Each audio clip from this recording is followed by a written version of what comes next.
É isso, estamos de volta. Boa noite, queridos.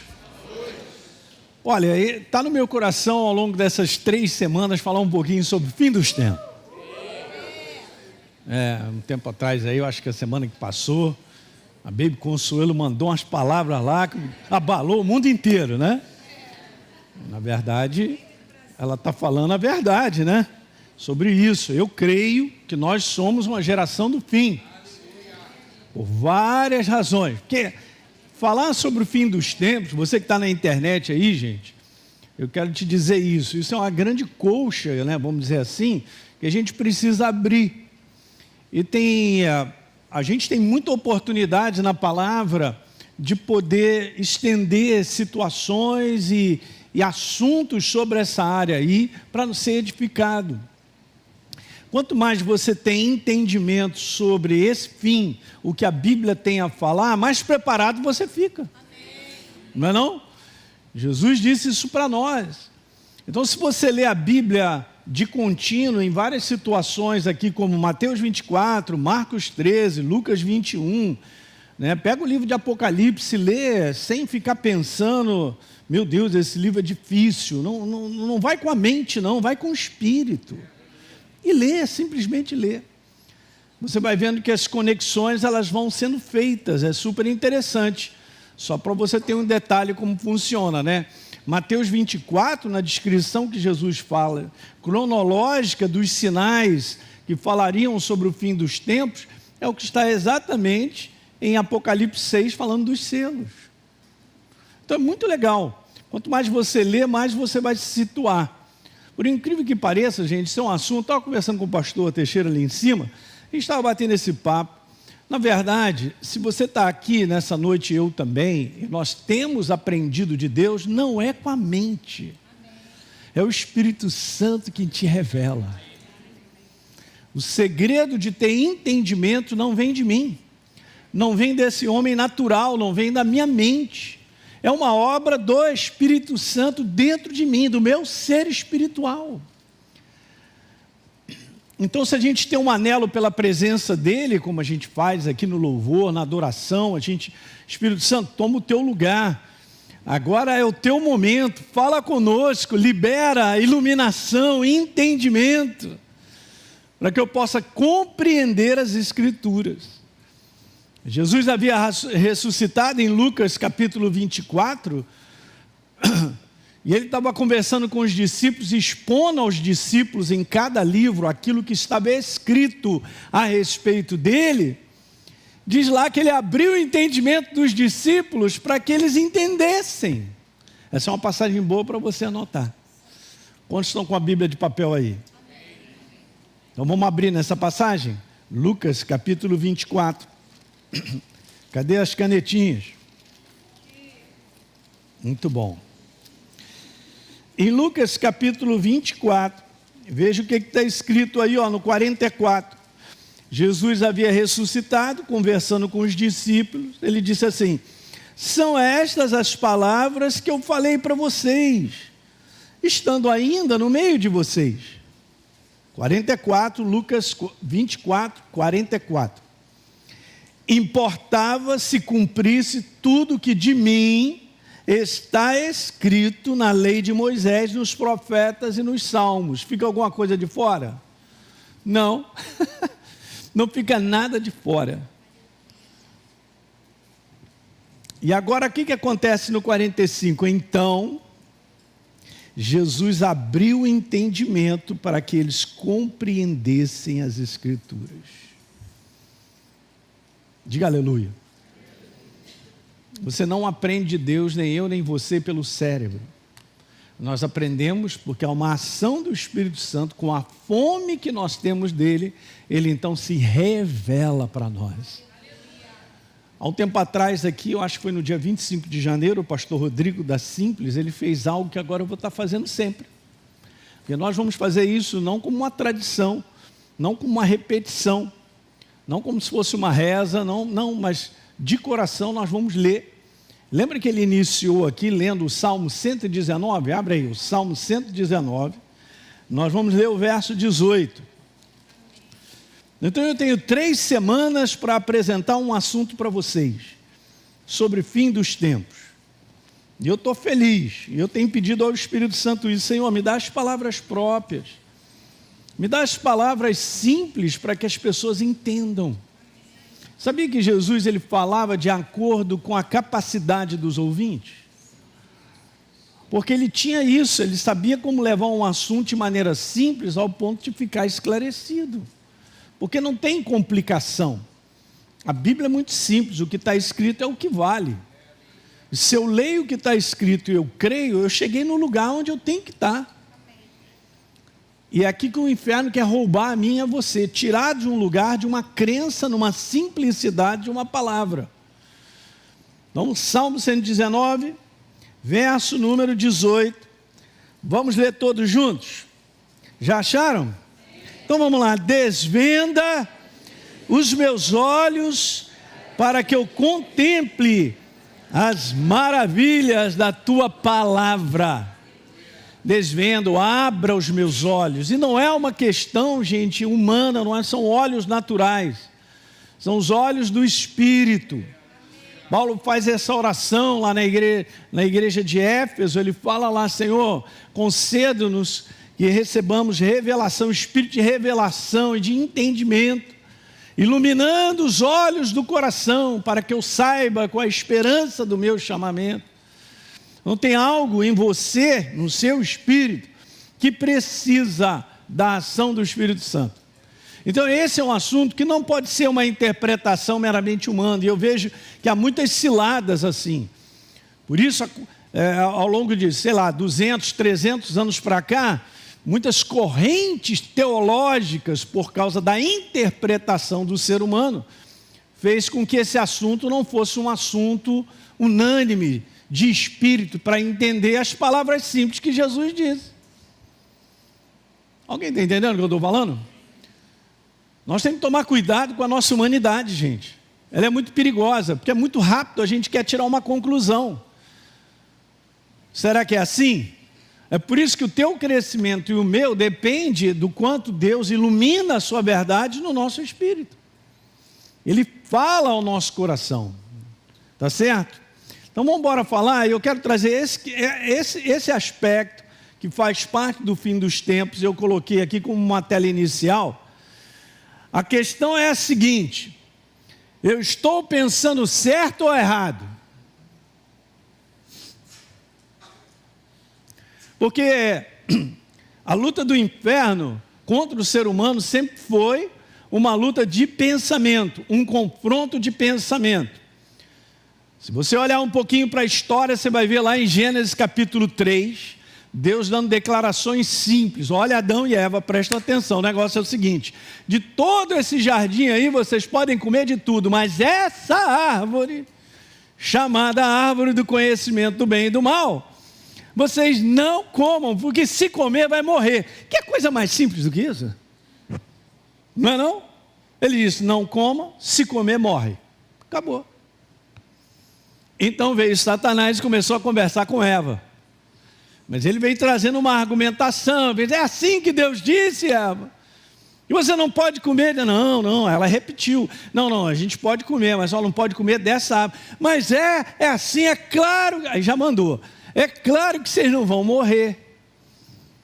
Mas se ele tivesse parado aí, eu acho que ele não teria sucesso. Mas o que vem depois ativou Eva a prestar atenção num pensamento errado. Quem está dormindo, diga aleluia. Jamais.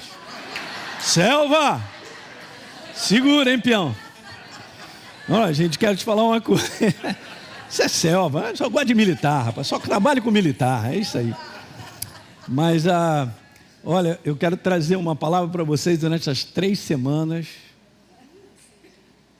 E vai quebrar o inferno, cara. Para nós não sermos dominados pelo engano. Não pense que é um assunto fácil, não. Do ponto de vista, pastor, eu estou numa boa. E a própria palavra diz assim: aquele que está de pé, cuidado. Aquele que pensa que está de pé, cuidado. O mundo do espírito, gente, é um mundo de confronto de pensamentos. O império das trevas, ele tem a sua maneira de pensar, se é que eu posso dizer, que é contrária à verdade. Então ele trabalha muito bem no mundo, que já está no braço, mas em cima da igreja. Eu quero falar aí, eu venho pensando certo ou venho pensando errado? Eu venho pensando certo a respeito da minha vida ou eu venho pensando errado? As conclusões que eu tenho tirado da minha vida, minha, pessoal, põe isso pessoal, elas são verdadeiras ou são falsas? As conclusões que eu tenho tirado das pessoas que vivem ao meu redor ou estão comigo, eu tenho tirado conclusões verdadeiras ou falsas? As situações que eu tenho enfrentado, que tipo de conclusão eu tenho tirado? São conclusões certas ou erradas? Porque falar de certo e errado, gente, uma vez que agora a gente está no mundo do espírito e nós somos seres espirituais vivos, se eu quero identificar aquilo que é falso, eu tenho que conhecer o que é verdadeiro. Não tem como eu dizer assim, isso é falso. Aí você fala para mim, qual é a base para você dizer que isso é falso? A base para eu dizer que isso é falso é a verdade. Quando Jesus ele inicia a sua conversa, porque os discípulos chegam para ele, Jesus ele já dá uma palavra profética que Jerusalém seria destruída, aqueles muros todos cairiam, não ia ficar pedra sobre pedra. Os discípulos, então Jesus, fala aí para a gente qual o sinal da tua vinda e de que essas coisas vão acontecer. A primeira coisa que Jesus fala, eles fazem a pergunta ali no finalzinho, que sinal haverá da sua vinda e do fim dos tempos? Pastor Hélio, é isso que me interessa. E aí Jesus começa assim, ele começa assim, ele não começa assim, olha, quando você, tem 5 coisas que vocês têm que prestar atenção. Jesus manda vir a primeira delas assim, bem, os discípulos ficaram assim, meio, como é que é? Toma cuidado para ninguém enganar vocês. Esse é o assunto, gente, que nos dias de hoje, que a gente não enxerga do ponto de vista natural. Mas o mundo ele está completamente imerso no engano, da qual o inferno quer carregar a igreja também. No engano de quê, pastor? De pensar errado a respeito da sua vida, de várias situações, do momento em que você vive. Que conclusões eu vou tirar de um momento difícil que eu vivo? São conclusões verdadeiras, baseadas no que Deus tem a dizer? Ou eu simplesmente estou sentindo que é isso, eu tirei essa conclusão, alguém disse isso e tal. Deixa eu te falar uma coisa muito legal. Vejo isso claramente, que a igreja que vai ficar de pé no fim dos tempos é a igreja que sabe pensar de maneira correta. O pensamento correto não é o meu. Pensar de maneira própria e correta não está em mim. Mas está em eu e você nos enchermos da verdade. Você já sabe disso, você já contei essa história e vários pastores. Quando você vai identificar uma nota que é falsa, se você não sabe nada sobre a verdadeira, você vai passar batido. Não é não? Por quê? Eu não sei nada sobre a verdadeira, mas se eu e você gastarmos tempo suficiente para aprender os detalhes todos de uma nota verdadeira, no momento em que você pegar uma falsa, você identifica. O que eu quero dizer com isso, com esse exemplo tão simples, você que me assiste pela internet? Que se eu não me envolver com a verdade, de maneira a me encher continuamente da verdade, eu não vou perceber o momento em que eu estiver pensando errado, e eu posso tomar esse caminho. Porque veja, gente, para eu tomar um caminho, antes de eu tomar aquele caminho, um pensamento é formado. E se eu concluo que esse pensamento formado é verdadeiro, eu sigo com ele. Mas pode não ser verdadeiro.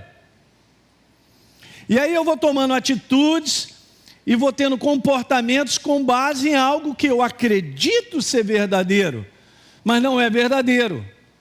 Porque eu não tenho base suficiente da verdade revelada em mim, para quando um pensamento chegar, eu identificar isso aqui está errado. Eu vou cortar isso aqui agora, porque essa maneira de pensar está errada. Ela não está, eu gosto de falar assim, ela não está, essa maneira de pensar não está em linha com a verdade.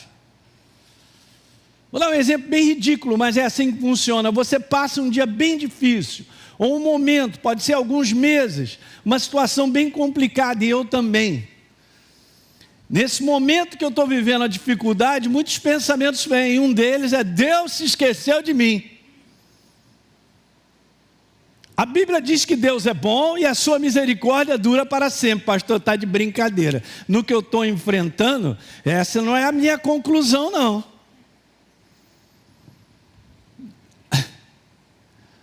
O que eu enfrento não tem nada a ver com o que Deus ele é. Uma coisa é uma coisa, outra coisa é outra coisa. Olha aí, é de Deus, hein? Essa é boa, hein? Uma coisa é uma coisa, outra coisa é outra coisa. Mas eu sei trabalhar com isso. Eu sei perceber que no momento em que eu estou vivendo, aquela conclusão, ela é alinhada à verdade. Porque a primeira conclusão minha e sua nem sempre é de Deus, gente. Porque nós vivemos essa humanidade, no qual eu enfrento uma dificuldade, eu enxergo, olho e rapidamente eu raciocino e tiro conclusões. Que 99% são lógicas. Não sei o que eu vou fazer, não vai dar para prosseguir. O que eu tenho não tem condições e tal, e a gente começa a conversar dentro dessa área. Então está aqui um segredo maravilhoso, gente, e eu venho falando isso para vocês. Eu sei que de uma certa maneira às vezes eu até te perturbo, mas você precisa ler a Bíblia. Você precisa ler a Bíblia com um coração pedindo ao Espírito Santo para que essa verdade fique dentro de você. Porque se você se encher da verdade, no momento em que vier um pensamento errado, você vai identificar. E esse é o segredo. Porque se eu identifico aquilo que é errado, e eu fico com o que está certo, e tomo uma atitude, um comportamento com base no que está certo, eu serei bem-sucedido na minha jornada. A única jornada bem-sucedida é a jornada com base na verdade. Jesus disse: eu sou o caminho. Eu sou a decisão que você tem que tomar, Elinho. O que eu tenho para te dizer tem que ser o seu comportamento. O que eu tenho para te falar é o lugar para onde você tem que ir. O que eu te digo precisa ser a sua ação. Aí eu me livro do engano.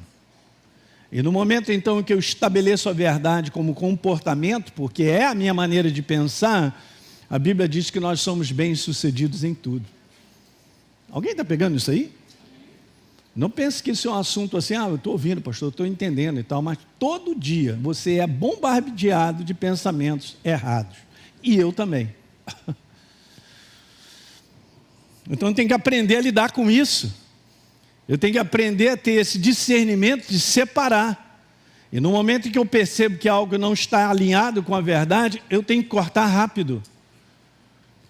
Se eu não corto, eu vou ficar preso em várias coisas que nós vamos continuar falando aí nessas 2 próximas quintas-feiras. Mas veja, Jesus, a primeira coisa ele diz assim: cuidado para vocês não serem enganados. Então a possibilidade de ser enganado, a possibilidade de ficar com o falso, de pensar errado a respeito da minha vida e do que envolve a minha vida, é muito alto.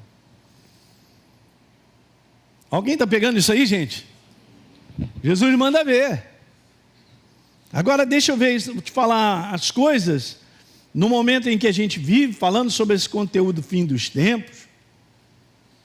É bem interessante. É interessante porque é tudo progressivo. Se você for ler, quando Deus fala sobre o fim de todas as coisas, há um progresso nisso aí. E nós estamos vivendo esses dias. Mas isso não é novo, porque os profetas já tinham falado muitas coisas sobre o fim dos tempos. Para você ter uma ideia, no Velho Testamento fala mais sobre o fim dos tempos do que o Novo Testamento, só para você ter uma ideia. Que coisa tremenda, né? E a maior parte de várias palavras proféticas dos profetas, Isaías, Jeremias, Ezequiel e tantos outros, Amós e aqueles profetas pequenos, elas são tão reais nos dias de hoje, você fica impressionado, como eu vou te mostrar uma agora de Isaías. Capítulo 5, no verso 20, nessa versão está assim: que a aflição espera os que chamam mal de bem, e o bem de mal, que chamam a escuridão de luz, e a luz de quê? O amargo de doce e o doce de amargo. Esse é o momento que nós estamos vivendo, e tem se intensificado. O que é certo para as pessoas? Aquilo que elas acham. Não tem padrão mais. Por isso que eu falei para vocês, como é que eu identifico o que é falso? Através da verdade. Quantos creem na verdade, a Bíblia? Não tem outro padrão. Isso aqui é Deus, Ele é o absoluto. Acabou, é daqui que a gente parte para viver. Ele é a vida, meu Deus. Como eu posso viver Ele, se Ele como palavra não está em mim? Mas nós estamos vivendo um tempo onde o mundo inteiro, como sociedade, está vivendo isso aí, ó.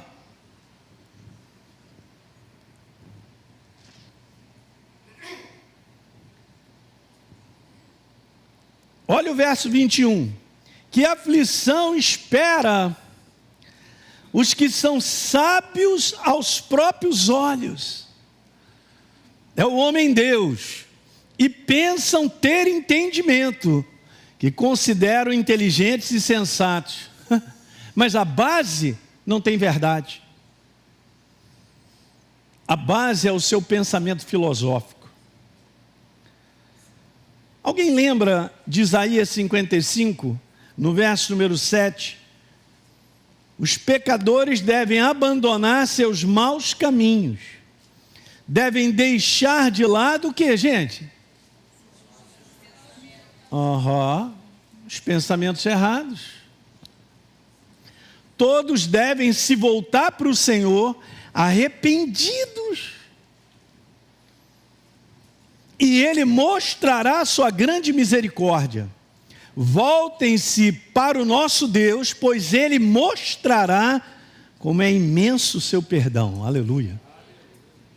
Olha agora, pois o Senhor diz: os meus pensamentos são muito diferentes dos seus pensamentos. Eu gostei dessa versão que diz assim: e a minha maneira de fazer as coisas é muito diferente da maneira de vocês.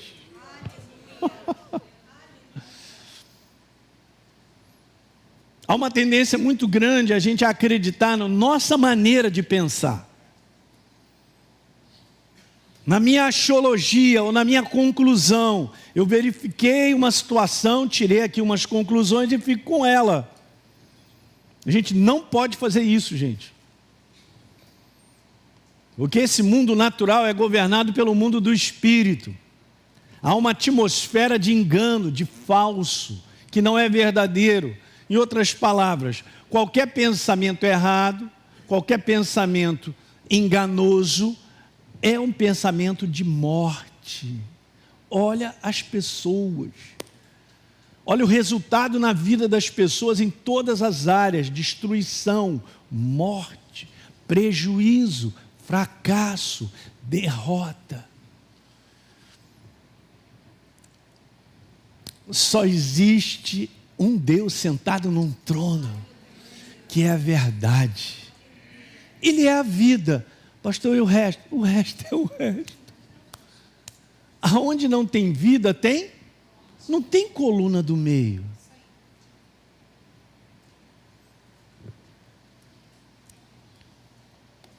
Eu estava lendo umas frases do A.W. Tozer, que foi um escritor, ele arrebenta do século passado, lá do início do século passado, mas ele Ele manda ver. Vou mandar, tem 2 frases que eu quero colocar para vocês nessa noite. Essa é uma delas, olha só. A essência de nossa idolatria, está falando para a gente, os crentes, os cristãos.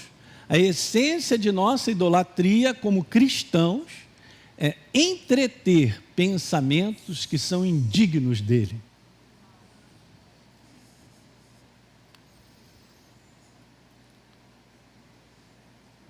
Quanto mais eu der espaço para pensamentos que não estão em linha com a verdade, eu estou num lugar perigoso.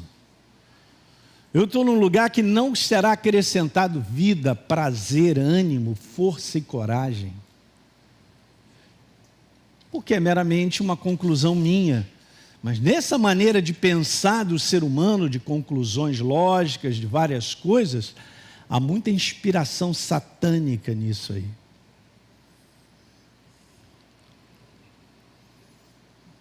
E o homem acha que o que ele pensa é comigo mesmo, pastor. Chá comigo, olha o chá. É o chá que ninguém pode tomar. Chá comigo. Então, como igreja, nós hoje, falando de fim dos tempos, encontramos no mundo cada vez mais convencido de si mesmo. Esse cara sou eu. É uma auditácia que eu já falei para vocês. Está se achando. É muito perigoso. Porque esse não é o espírito do reino, sabia? O espírito do reino é de entrega, é de humildade, é de reconhecer que alguém está sentado num trono. E o que o meu Deus tem a dizer é o que vale. Eu posso discordar dele, mas eu decido com que pensamento eu fico. Deus te deu livre-arbítrio, cara, de você escolher entre você e ele. Segura essa. Não, pastor, mas eu... Beleza. Ele me deu o livre-arbítrio de escolher o que eu penso, o que eu acho, para tomar as decisões que eu acredito que sejam maravilhosas, ou escolher ele, o que ele tem a dizer. Então a igreja está vivendo esse tempo, gente, esse momento, nesse mundo, cada vez mais convencido de si mesmo. É o homem-deus. Eu coloquei aqui, é o crescimento absurdo do humanismo, que é a rainha máxima da idolatria. Se tem algo que é falso e enganoso, que está por cima, em todas umas camadas de várias coisas que a gente pode identificar, mas essa camada que está lá por cima, ela está oculta, está ali, na força de uma escuridão, quietinha, que é essa aí, ó. Essa é a idolatria máxima do ser humano. Ele amar a si mesmo, a sua maneira de pensar, o que ele quer, o que ele acha. Ele idolatra isso, ele vive por isso. Olha aí, não dorme não. Vamos lá que hoje eu quero colocar essas coisas aí e a gente vai continuar. Tem algumas coisas interessantes sobre essa filosofia humanística, sobre o humanismo. E tem 4 pilares como base. Vamos ver o primeiro. É o ateísmo, a crença de que Deus não existe. É uma crença. Eu não creio em Deus, é uma crença.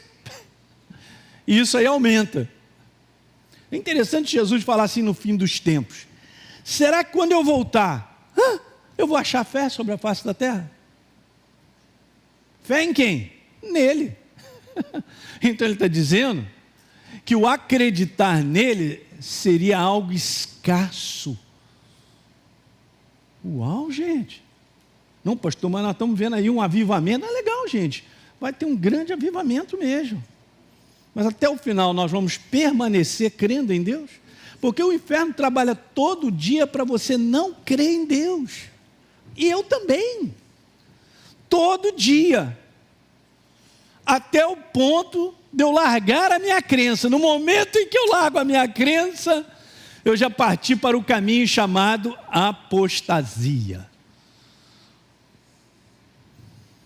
Em 2 Tessalonicenses, anota aí, capítulo 2, Paulo disse: gente, eu já falei mais de uma vez isso e vou repetir. Olha só, não deixa ser enganado aí não. Mas olha, o Senhor não voltará sem que duas coisas aconteçam: a apostasia da igreja e a revelação do filho da iniquidade, o capetão, o anticristo. Está escrito. Como assim eu vou acreditar numa vinda de Jesus antes de uma maneira tão súbita, ao ponto de, esse anticristo vai ficar aí na tribulação, eu estou fora, Jesus vai me arrebatar, eu vou embora. Que maneira é essa de pensar? É uma maneira interpretativa do ser humano, mas não é o que está escrito. Eu estou querendo mexer um pouquinho com você para a gente entender e ter que ficar com o que está escrito, gente. O que a igreja não faz é super perigoso. Eu vou te falar isso de novo, gente. O que a igreja não faz é super perigoso. Poderia resolver muitas coisas se lesse a Bíblia. Deixa eu contar uma história verdadeira que eu ouvi. Achei muito legal. Essa história do século passado, de uma igreja bem tradicional na Inglaterra. Ouve essa história. Em que o pastor e a sua esposa tinham esse costume, naquela época, de repente marcar ao longo do mês: beleza, eu vou tomar um chá na tua casa. Como são ingleses, a galera gosta do chá da tarde. Então, marcou com um casal, marcou com outro, e um dia marcou com um casal muito nobre da igreja e tal, e foram para lá. Às vezes chá da tarde, bate-papo, aquela conversa. Então a senhora ficou: beleza, o pastor vai vir com a esposa, então vou preparar aquele chá, né? Aquele chá maravilhoso. Não sei o que tem no chá da tarde, você tem sanduíche, você tem sei lá o que. Botou lá uma opção de coisa lá, e aí pegou as melhores louças que ela tinha, pegou lá os talheres de prata e tal, e preparou aquela mesa. E o pastor chegou com a esposa: como vai? Tudo bem e tal? Oh, que bom, pastor, que o senhor está aqui com a esposa. E começaram então a tomar aquele chá. Então beleza, terminou, bateram aquele papo e tal. Aí o pastor foi embora: um abraço, gente, tudo bom, legal, tá, obrigado por essa visita, foi muito bom e tal. Aí a esposa foi pegar tudo, recolher, levar para a cozinha. E ela foi e começou a perceber, levando as coisas para a cozinha, que estava faltando uma colher. Eu, meu Deus do céu, eu botei aqui a colher, eles usaram, a colher não está aí. Aí ela contou: está faltando uma colher. E foi falar para o marido: está faltando uma colher. Primeira coisa que veio na cabeça: o pastor roubou a minha colher, levou. Pastor, mas eram 4, agora só tem 3. Eu não joguei no lixo. E começou: pastor, miserável e tal. Você já passou por alguma situação que você começa a pensar um negócio que não tem nada a ver e não é verdadeiro? Segura, peão, essa. Aí beleza, ela ficou indignada com aquilo, falou para o marido: calma, mulher e tal. Não, mas eu vou falar com ele, que absurdo, ele vem na minha casa, come e leva a colher embora porque é de prata e tal, e pá, e não sei o que e tal, todo indignado. Eu vou botar na rede social. Naquela época não tinha. Mas aí deixa comigo que eu vou pegar o telefone, né? Tinha aquele... Aí, tal. Aí, não, no próximo domingo eu vou falar com ele. E aí ia para a igreja. É hoje que eu falo, vai terminar a mensagem. Pastor, você roubou minha colher. E ficou lá, aquele negócio. Aí na hora que ia falar com o pastor, ela... voltava para casa e ficou nesse negócio: vou falar com o pastor, 10 meses, até que ela não aguentou mais. Chegou no final de 10 meses: é hoje, não vai passar não. E ela já estava injuriada, irada, já estava contra o pastor, já muita coisa. Ela nem ouvia a mensagem, ia para a igreja só por tradição, aquele negócio todo e tal. Falei: que pastor. E durante 10 meses, que pastor. Nossa. Aí chegou o domingo, agora eu vou falar com ele, tá? Pastor, vem cá, eu queria falar com o senhor, o senhor lembra, o senhor tem feito essas visitas e tal, isso há 10 meses atrás foi na minha casa. Ele: é verdade, fui na tua casa, eu tenho feito isso com vários casais aqui, famílias da igreja. Sim, minha irmã, e aí? Não, pastor, o negócio é o seguinte: pastor, o senhor foi lá em casa, e o que aconteceu? Está faltando uma colher, pastor. Olhou para ele assim, aí ele falou, está faltando uma colher? Não está faltando uma colher. Eu deixei a sua colher dentro da sua Bíblia.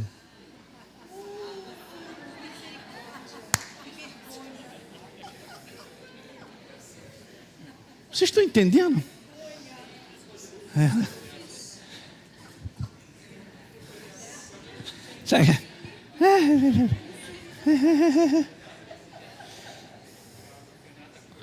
Há 10 meses que a irmã da igreja não pegava a Bíblia para dar uma lida.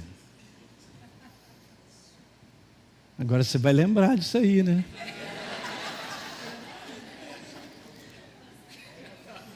Não, pastor, mas eu não tenho tempo. Eu tenho que... O pastor tinha deixado dentro da Bíblia.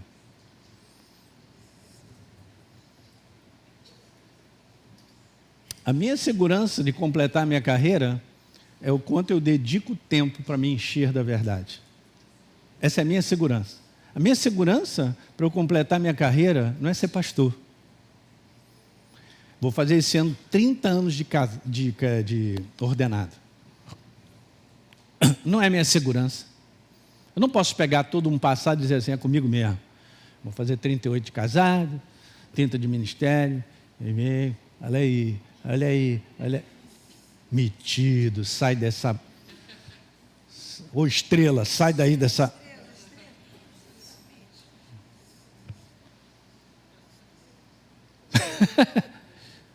A minha segurança é se eu me mantiver me enchendo da verdade até o final. Isso é algo diário.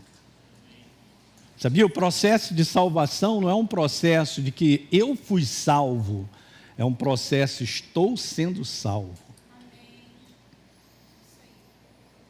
Então, pastor, eu me garanto, lá em 1935, eu entreguei minha vida para Jesus, está tudo certo. Fala isso para Jesus, quando o anjo pegar a lista e não vê o teu nome lá. Ué, tá não. Ou quando Jesus se apresentar e dizer assim, não conheço você. Eita, alguém podia dizer um eita aí? Eita.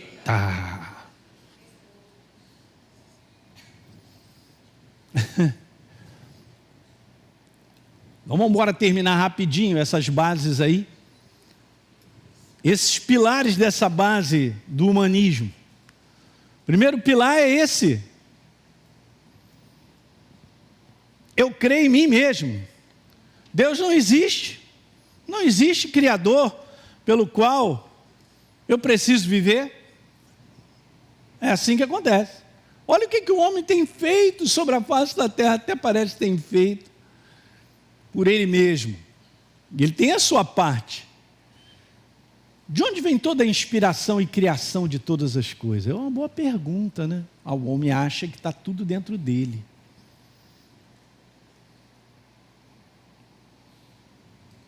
Os homens acham que um dia não vão prestar conta a um Criador.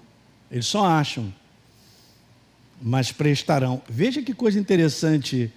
No Salmo 14, verso 1, diz o insensato ou o tolo no seu coração, não a Deus.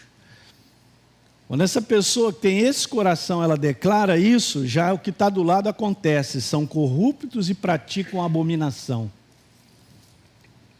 Olha, igualzinho no Salmo 53, 1. Diz o insensato ao seu coração, não a Deus, corrompem-se e praticam a iniquidade. E Jesus disse assim, todos que praticam a iniquidade se afastem de mim. O segundo pilar do humanismo é o evolucionismo, que ridiculariza os que acreditam num ser criador. Se o primeiro pilar é aceito, esse vem quase que naturalmente. E é isso que acontece. Pastor, nós estamos numa baita evolução, está ruim, mas vai melhorar, o homem vai ser melhor e tal. E aí tem esses...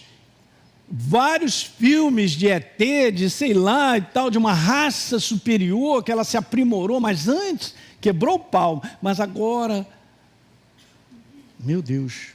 Terceiro pilar, o relativismo sobre o que é absoluto. De maneira lógica, isso vem por acreditar nos dois primeiros. Não há nada absoluto, não há nada sólido, eterno, para que a pessoa possa construir a sua vida. Porque ela está sempre evoluindo. E o quarto e último pilar dessa filosofia humanística, cara, que é o baita do engano por trás de todas as coisas, o Satanás, ele infiltra isso no ser humano. São os mais variantes valores e estilos de vida. Então eu vou deixar essa frase aqui para a gente concluir. Se o ateísmo e o evolucionismo são estabelecidos e não há nada absoluto na maneira do homem pensar, então não existirá mais padrão moral, é o caos. E é o que vem acontecendo. Pra você ter uma ideia, daqui a pouco nós vamos avançar isso para as leis. O mundo está vivendo tão afastado da verdade, completamente embriagado no falso, na mentira, na destruição, e vão começar a trocar lei. Esse negócio de pedofilia, não, esse negócio aí e tal. Não, em muitos países aí já estão lutando para que isso aí, não, a criança é consciente e tal. O negócio é ter o prazer ali e tal. E assim vai. Em muitos lugares aí já estão tentando aí jogar umas leis onde o cara pode casar com o cachorro dele. Pasmem, meus queridos, mas isso é o caos. Isso é a aberração dos pensamentos infiltrados dentro da filosofia humanista, que é o seguinte: o que eu penso é certo. O que eu penso é o que eu quero. E eu vou viver o que eu quero. Rapaz, eu e você não podemos viver o que eu quero. Porque a base do que eu quero é uma carnalidade que destrói a vida do ser humano. Alguém está pegando isso? Eu só estou iniciando, né? Você não pode faltar a quinta que vem, não. É o caos. Já está instalado. Vou terminar com essa outra frase do T.W. Tozer. Olha aí. Nada menos do que a Bíblia inteira, como pensamento, obviamente, isso aqui é Ele, é Deus. Gente, eu já vi pessoas cristãs dizerem assim: não, Deus é tão soberano e tão poderoso, se Ele quiser, Ele reescreve a Bíblia. Como se isso aqui fosse um livro escrito por Deus. Alguém está entendendo?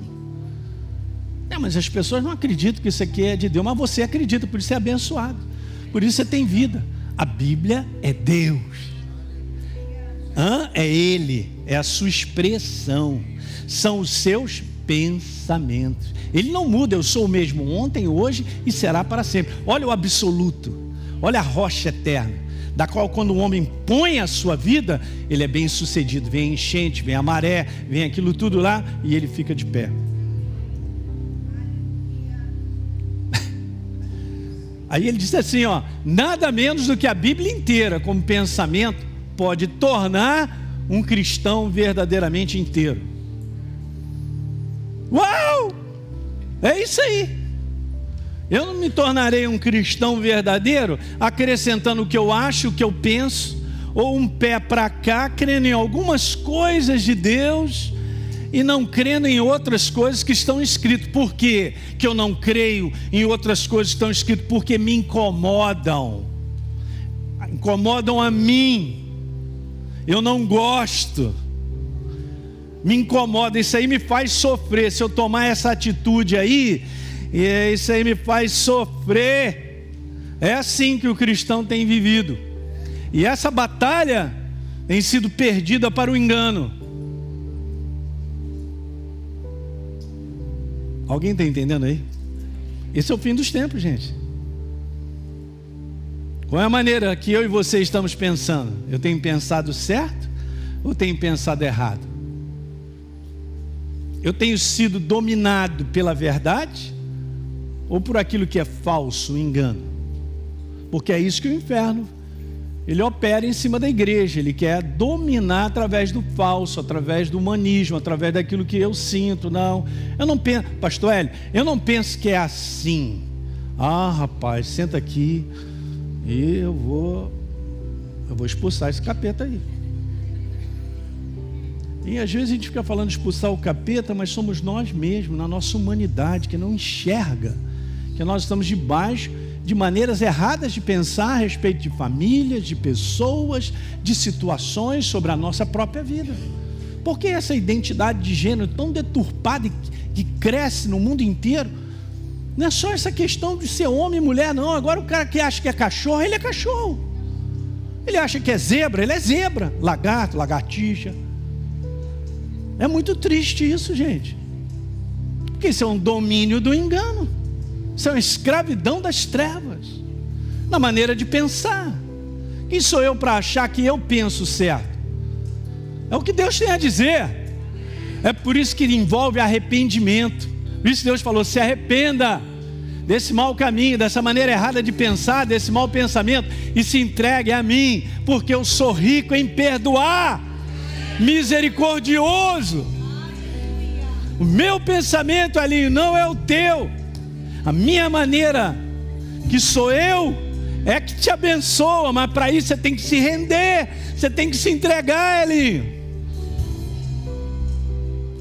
Pastor Hélio, mas aí então eu vou virar um legume? Viva um legume abençoado. Você é um legume abençoado, porque resolveu acreditar em Deus. Eu quero ser um legume abençoado, rapaz. Eu vou ficar pensando, tirando conclusão. Me ofenderam, fizeram isso comigo, aquilo outro e tal. Essa situação aí, viver reclamando de... Oh, Deus, vou te falar, olha aí, olha eu aqui. Não será o contrário, a gente poder olhar para ele, olha ele sentado num trono, que beleza, hein? Uau! Jesus, não quero nem saber do que eu estou vivendo, eu quero saber de ti. Aí as coisas mudam. A igreja está cheia de si mesmo. Assim como o mundo aumenta, o homem em Deus, a igreja também. Vai lá, me acompanha lá no Instagram, no Instagram. Me segue lá no Instagram. Bem, esse aí eu não vou dar. Não, esse não, esse eu não quero não. Vem. Uma opção de coisa, cara, que tá botando a pessoa num patamar, cara, e vai cair. Eu vou te falar para você, não fica. Deus não trabalha com orgulhosos, soberbos. Todo orgulho, toda soberba será abatida, está escrito. Quanto mais a gente pensa na nossa vida, no meu sofrimento, nos problemas que eu tenho, no meu umbigo, já falei isso, a gente fica mais pesado. A tendência é que esses sentimentos acabem engolindo a gente numa depressão, porque eu só sei olhar a minha vida. Gente, tem alguém sentado no trono, do qual o universo inteiro olha para ele. Até Satanás não pode fazer nada sem ele. Não é a hora, quem manda sou eu. Que isso, gente? Alguém está pegando? Se tiver coragem, volta quinta que vem. Amém? Vamos ficar de pé.